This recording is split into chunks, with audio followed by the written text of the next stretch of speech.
When you export and download a survey dataset from Microsoft Forms or Google Forms, the Excel file looks neat, but often they're not yet directly analyzable if you just open it up in SPSS. So in this video, I'm going to show you how to take a real research dataset exactly like this one and turn it into a clean, ready to analyze SPSS data file.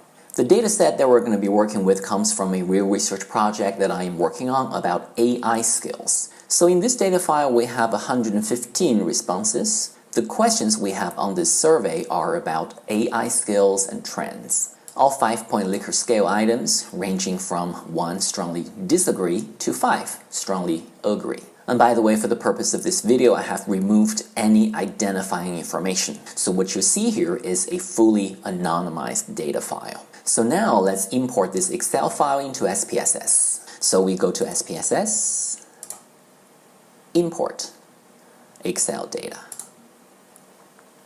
Here we go.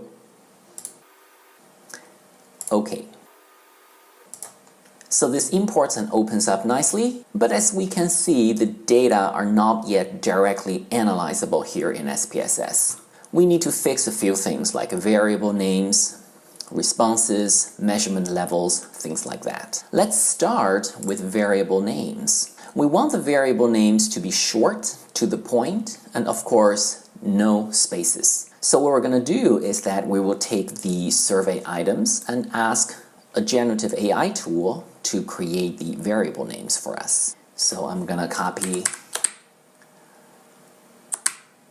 all the survey questions and let's go to Copilot Chat.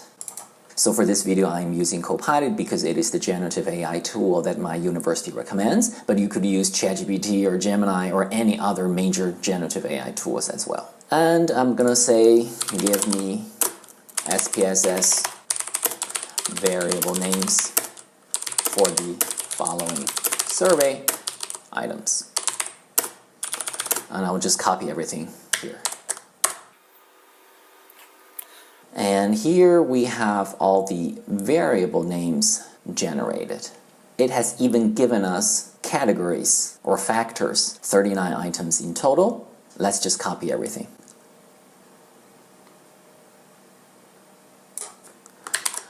I'll put it in a notepad file here. I'm going to remove all the categories because I don't need them.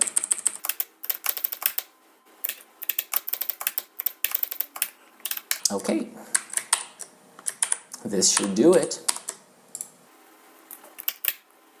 We're just going to directly paste the variable names here. Fits perfectly.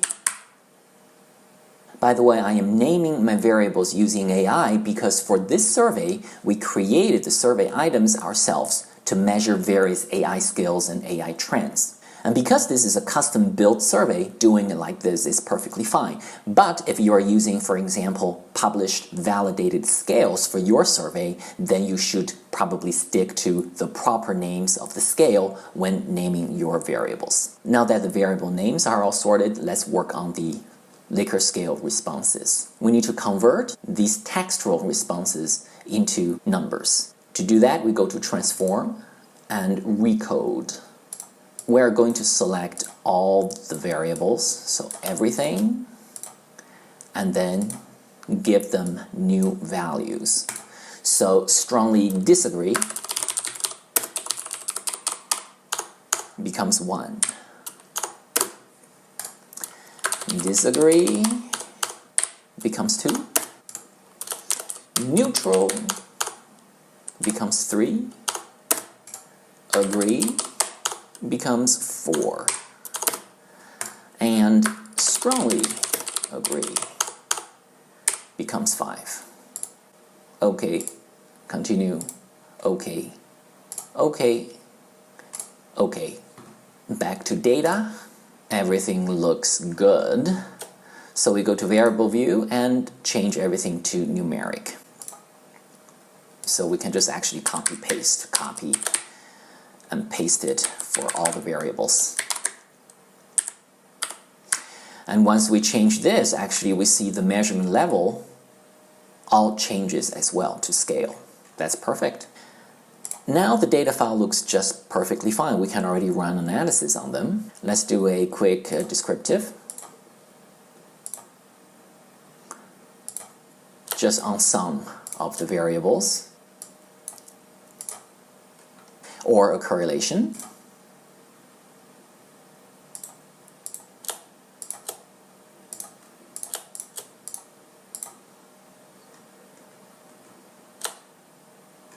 Great, everything looks nice. Now let's remember to save this data file. And if you want, we can also save the syntax.